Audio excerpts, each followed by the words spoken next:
Well, hey there, East Main Baptist Church, and thank you for joining me today for another real short talk with Ryan. We're going to be in Psalm 56. We've got a great one today as we consider the question, how can we respond to spiritual attacks?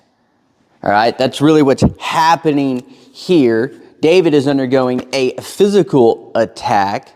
But what we can learn is, okay, hey, this is the physical attack, but how can we learn a spiritual lesson from David's physical situation? So what's going on?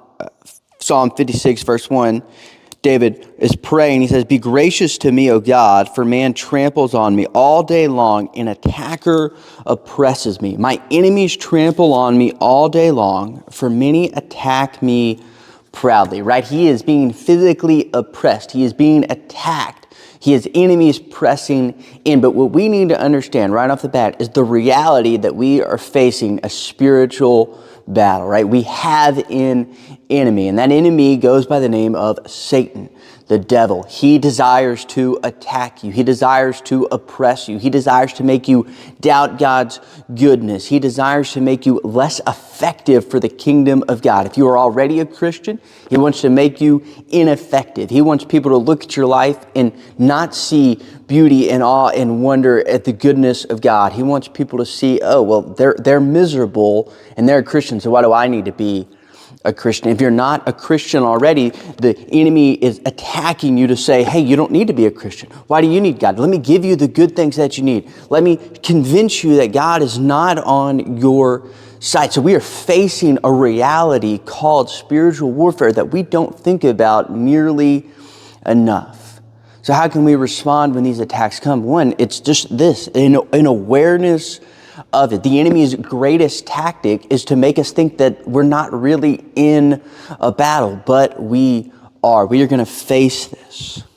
What does David say? What is his response? Verse 3, he says, "When I am afraid, I put my trust in you," talking about God. "In God, whose word I praise, in God I trust. I shall not be afraid. What can flesh do to me?" Well, we could say, what can the devil do to me? He can do nothing to us because we are secure by God. So we acknowledge the reality of spiritual warfare, but we acknowledge the even greater reality of God's presence with us, guiding us, sustaining us, encouraging us, leading us through these attacks and these moments of trial and tribulation. Right? It's going to happen, right? He says, all day long they injure my cause. Verse 8, he says, "You have kept count of my tossing. You have put my tears in your bottle. Are they not in your book?" The Lord knows and He cares. He sees everything that you're going through. He sees all of the things that the enemy is throwing at you to try to get you to doubt His goodness, to doubt His love for you, to doubt His power in your life. God knows that. And what does it say that He does?